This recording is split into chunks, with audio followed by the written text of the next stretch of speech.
What's up YouTube, Danny Hype here with another Dragon Ball Super video. Today's video is a deck profile of the U7 Gohan deck. This is one of my personal favorites. When it first came out, it wasn't really in the meta, but I do believe it should have been. Unfortunately, it didn't get to see its time before the meta shifted. But this deck is very powerful, at least the old version was. Now this new one, I decided to kind of take another crack at it because the Draft Box 4 that was just released this past weekend actually came up with some U7 support.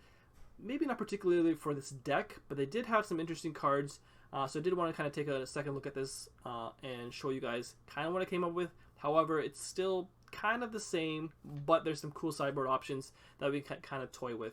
Again, later this week, I will be showing a gameplay video of this particular deck, posting it on Wednesday. Like, as you guys know, my schedule now will be something on Monday. Like, my schedule's gonna be Mondays, Wednesdays, and Fridays. We'll be posting content. And for now, we're gonna try the theme of I'm gonna have a deck profile on Monday, a gameplay video of it on Wednesday, and then on Friday it'll just be a random gameplay video that I'll do commentary over. So that's going to be the future of this channel. Hopefully for the next couple of weeks, we'll see how it goes, and then maybe we'll change things up. But for now, let's get straight into the deck. So again, like I said, this is a U7 Gohan. Now, the reason why his deck is powerful is because it can generate a pretty good hand advantage. Being one of the only leaders that can kind of draw 2 on the front side and actually have a +2, very powerful, where you can build a bunch of hand, out-resource your opponent, and then when they're within kill range, like I used to do, you would double them dead. Like when they're at 4 life, double strike, and then kill them. Now this is a bit different from my old build, but essentially mostly the same with some new stuff. Now, why he's able to draw 2 is because when he swings and you combo off one of your U7 battle cards, you get to draw 2. So then if you play a 1-drop, let's say like this Ready to Fight Son Goku, you can play him for 1. Look at top 3, draw a card. So he essentially replaced himself, so you didn't neg there. Then you swing with your leader, combo him, draw 2. So then you've essentially drawn 2 off your leader swing because you didn't neg at all for this. Whereas nobody else can really do that outside of cards like the Harudegarn leader when he pitches his legs, or pitches the card to grab his legs, basically, his Minosha. So that's essentially what he's kind of doing here. But we do have to play a card in combo, which isn't bad because 15k pressure on your front side is very powerful against some decks, especially against decks like Toa that try to get to the later games and like turn 4s to try to kind of finish you in those turns. But if we can aggro them down in a sense to the point where around turn 4 energy, which I'll show you our power play, and get off our power play and them already be low on life, it could be very powerful. Now, one of the new cards that we got is this Roshi. Now, I put this in here because it's essentially the same thing as the yellow Roshi that was played in this deck originally, but because we don't really have any other yellow cards in this deck, it kind of made sense to kind of switch it to blue. However, with the new sideboard cards, or these other cards in the sideboard, sorry, I'm going to show you things that you could potentially use to kind of go back to the yellow one. So the yellow one actually might be better than this blue one, but for now, for this purpose, we're just going to fit the blue one here, because he will become energy usually. It's either him or the blue Gohan becomes energy, because you do need a blue energy for your Sensu Bean. Another ability that I forgot to mention with the U7 is that all of your U7 cards have a specified cost, in a sense that you can pay whatever energy for them if they're U7. So like, yeah, he costs 2 blue and a colorless. In this deck, if I had 3 of these green energies out, I could just play him all the same, whereas things like Sensu Bean obviously is not U7, so you'd actually have to play a blue energy for this. So that's where energy comes into play, and you would never want an energy. You're Goku, and Unyielding's a 1 of, so you'd potentially not want to obviously energy this. So he is another good target for that. And he fills your negate roll and a combo, and his combo power. As you can see, we play no negates. Then you have your Sensu Bean Unyielding for the untaps. Pretty standard. I used to play this at 4, obviously, because we want to untap as much energy as we want, but now that it's limited to 1, we can only play 1, and it's still very powerful, especially if you find it. Next card is the 2-drop Piccolo, green Piccolo. This guy essentially kind of works as a Ready to Fight Son Goku, but for 2, and he fixes your energy. So on 2, you can play him. He replaces himself by searching for any of the Gohans in your deck, and you have 3 different ones, which is the blue, green, and red one. So determining what energy you need at a specific time you find it. You find whatever you want. Like if you need a blue energy for your sensu beans, you can grab him. If you just want the before it used to be if you wanted a red energy, you could find him, so you can play your 1-drop Kabas and stuff like that. In this deck, there is no red specific outside of this arrival that we'll get to afterwards. The green, there's just no really green specific thing, so the energy fixing isn't as relevant. It might be if you side in some of these cards, but then when you swing with this Gohan, you combo him off, draw another 2. So in the first 2 turns, you've drawn 4 cards, and your opponent has drawn a potential of 2 if they're just a standard leader. Then the next one is your double striker. It's your standard double striker. Usually you want to double them dead. However, in this strategy, doubling them dead isn't essentially the full-on game plan like it used to be, especially with new cards like Godstrike Beerus, some of these new Arrival cards, and Toa. So that's not essentially the biggest part of the game plan, but again, double strike is just another double strike. You might even go down to 2, because I'm not sure it'll be super important, but we will see when in the gameplay video on Wednesday how important or important it is. Then we have our just standard super combo. You can combo at 5 life. It's great. There's times where I actually just play this on 2, for 2, not on 2, but for 2 energy. Swing with your leader, combo him off, and draw 3. Because you would draw the 2 from your leader and then draw 1 from this, and that's something that you can do sometimes. Or the next one is your Gohans. So I chose these 3. There are some new ones, and there are some new blue ones as well, which are not bad. The only reason I like this one is because he has the barrier, and with all of these counterplay, cards like Vegeta the Cruel or Mach Speed Goku and things like that, they can't actually touch him because he has barrier. Now I know the other ones like Denial of Hope and the Preemptive Strike, those can obviously affect this, but having the barrier is pretty useful because you do need to land one of your Gohans on board to set up your turn 4 play.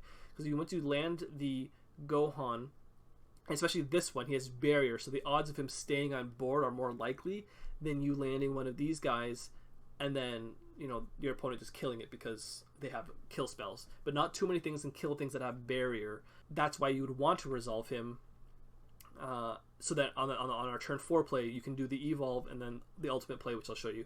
Then the next one is the Crillon. He's another one that takes a life to help you awaken, especially if leaders don't attack you. Now I would suggest playing more sideboarded cards for self-awakeners, because getting to the point of awakening again is very powerful. Like I said, that the awakening turn can be a very powerful turn, and if you're stuck at 8 life and you can't do that, it can be very dangerous. So you would want to side in more self-awakeners if you need to. But he does just kill a bunch of like 3 drops or less, so sometimes it can come into play, especially if a lot of people play a bunch of cantrips. It's not so bad. But he's not as important. He might actually even want... Actually, no, he's not bad for 3 because he does take a life, actually, sorry. Then the next Gohan, this one just kills a 4-drop or less. Again, he's a green one, which is great for comboing purposes afterwards. Then we have this Piccolo. Now, I've been trying to find different ways to use this Piccolo and the best way to use it. I don't even think I've found the best way to use it yet. In this particular one, on turn 3, so your turn 1 play is play this guy, draw a card, swing, combo him. Turn 2, play Piccolo, draw the card, like find your Gohan, swing, combo, draw 2. Now on turn 3, you want this Gohan on board, but if you play this Gohan on board, you have nothing to combo away to draw 2, essentially almost missing a draw, right? However, if you can resolve this Piccolo cunning strategist, burst your 3, one, setting up an overwhelm, which is not really that hard to do anyways, but you burst the 3, you can play this Gohan having its skills negated for the turn, which is irrelevant because his barrier in this sense isn't really that relevant unless they have a way to pop him on the turn, and then you're not going to use his activate main anyways, so you can play him to summon him. Now they're on board, then you can swing with your Gohan leader and then combo the strategist away to draw the 2, right? So you don't miss your draw 2 on that particular turn. So then when that happens, so then now we have him on board, and then this one is your burst deck. He is great. Now we do draw a lot of cards in this hand, but a great thing we do is we can combo down, put a lot of pressure, combo our hand to 4, and then draw 2, right? And kind of replenish your hand again, right? So he's a great way to replenish your hand, and he's critical, and he's just a great card in general. Now, why these Gohans are important is because this results of Training Sun Gohan. Now, the reason I like playing him is because he currently gets over most of the counterplay cards, right? because he's not a 4-drop, which most counterplays are affected by 4-drops, and then he's also a 25k, and then a lot of things kind of hurt 20ks, right? So if you're in the 4-drop 20k range is when you get hit a lot by most of the counterplay cards. Him being a 25k actually helps you get around some of that stuff. So now let's say we resolved this Gohan here, right, on turn 3. Now on turn 4, we get to do our evolve. Now this is the play. Now keep up with me here. I'm going to be spewing a lot of different things and a big attack here, right? So on turn 4 we set up, he's here, we do the evolve. We evolve onto this Gohan for 4, we're tapped out, and let's imagine we haven't awakened yet, but we're at 4 life. He lets you play 3 Universe 7 cards with 3 or less from your hand. We then play, let's say, 2 Gohans and 1 Piccolo. This Piccolo then triggers again, playing somebody else that is 4 or less from your hand with his skills negated. So we can play anybody at this point, this other Gohan here. So now we have 5-drop with a potential triple strike. We have 2 Gohans, a Piccolo, and this one. So that's 5 different battle cards we have. Now, depending how we have set it up, obviously it sucks because like we would miss out on one attack in this scenario, but we would swing with our leader, combo away the vanilla one, the one that we had to blank its ability, draw 2. We then awaken, untap 2, and because let's say we comboed him away, and then let's say we add a super combo to that, that's a red-green combo, we can now arrival this guy efficiently, right? Because we're not negative. Usually when you arrival, you usually neg your hand to arrival, but now this replaces itself. This drew me 2, and then I'll spend the 1 energy to summon him to either pop something that they have on board or whatever, but then I have a double striker on board efficiently is the biggest reason why these arrival cards are so good. And we just swung. We have 5 guys, and that was our first swing, and we combo this up, and then we awakened. So now we can overwhelm with this guy, draw 2, warp 1. So it's another battle card. We swing with him. That's a second swing. We swing with him. That's a third swing. We swing with the Piccolo. That's a 4th swing. And let's say, and we can combo all this whole time. We can be comboing if we want to, right? To kind of lower our hand to get to the burst attack. And a lot of times what I like to do is if I have sensu beans, I'll just sensu bean up somebody, most likely him, to lower my hand size, so by the time I get to him, I can swing and draw 2 more. Swing with him. Let's say I combo down to 4 cards. I swing with him, a 5th swing, draw 2, combo 2 more, right, to go back down to 4. Then I swing again with him, draw 2 back to 6. Then I combo this Piccolo that was in rest mode, which our leader can do, to draw another 2. So now I just swung, let's say, I think 5 times at that point. 5 times at that point. 5 to 6 maybe, actually. I know I should keep track, but I actually lost track. We swung to, like, let's say 5-6 times. We comboed down to 4 cards, and now we just drew back to 8 cards. So you see, like, obviously I don't have the full math figured out, but you can see there's a lot of attacks here, a lot of hand advantage swings coming back your way, and a lot of draw power in this deck.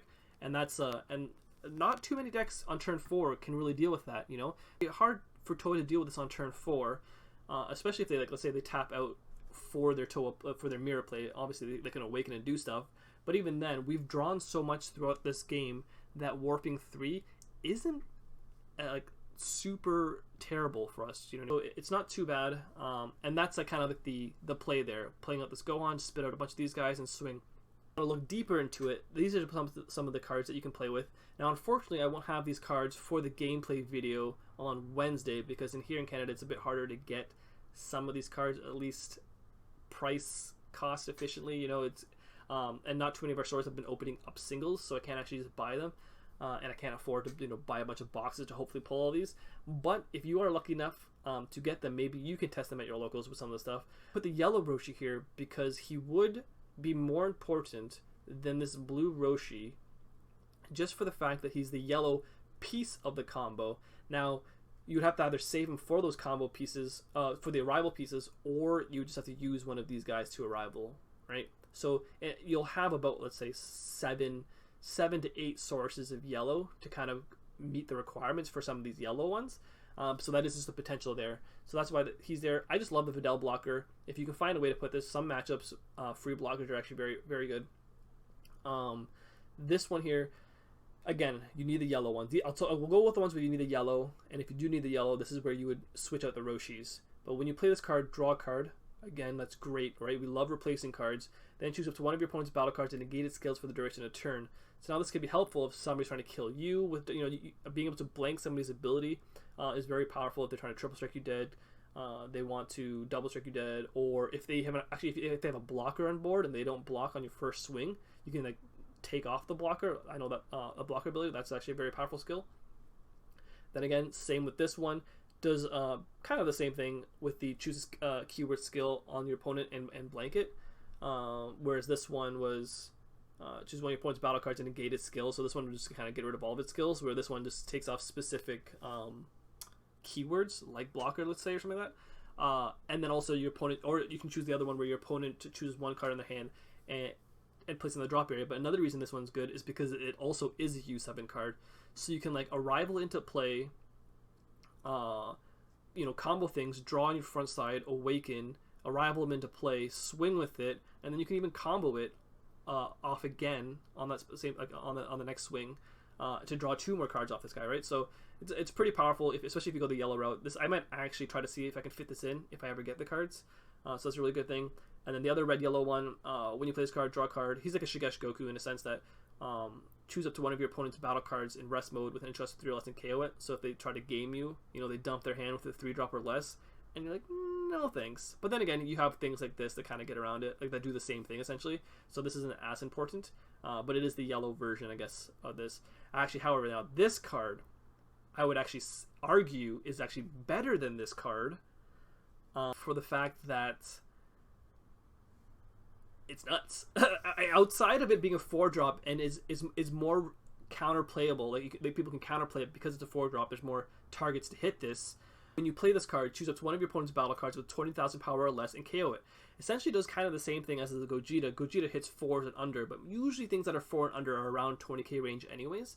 Yeah, so you can do that. So 2,000 or less, KO it. Then choose up to one of your opponent's battle cards with an energy cost of 6 or less, one of yours, and gain double strike. So it has a double purpose, where if it's on your turn, you can swing and give double strike. So you might even actually be able to not even play this. Although I think you'd still play this because you still want red energy. Unbreakable was another red energy card that we used to have in this deck, which was another good card. But essentially, I would honestly play this over this. However, I don't own this, so I'm going to stick to playing this. And this one's great too. It has double strike on its own, so it's not like it's bad or anything. But there's merits for both of them, I would say. But yeah, this one's just great. And then the last one, it's another Arrival card. Arrival, again, really, really efficient to use in this type of deck and whatnot. So, and he's just another kill card, basically. Another win con if you can't get the Gohan stuff going off, right? Giving him dual, double, when you're at 3 life, being able to choose your own life to take your life to help yourself awaken sometimes is really powerful. So again, this is a very good card, which I would try to fit in. Actually, I do own this one, so I should try to fit this one in. I actually will try to fit this one in for the gameplay video, because I actually do like this card. It's just another win con, right? If you can't get off this Gohan, maybe you can get him off, and see where you go from there. But yeah, that is the deck. Hope you guys enjoyed it. Stay tuned for Wednesday when I release the gameplay video of this deck. It's most likely going to be versus Toa, and then again, you'll see me again on Friday, and then I have regionals, Niagara's this weekend, so I'm not going to be here on the weekend, but then I'll be back on my Sunday Twitch streams, which I'll be streaming every Sunday, and we'll talk about what happened in Niagara there, and think of what we're going to do for the next week. So I hope you guys enjoyed, and I'll see you guys next time.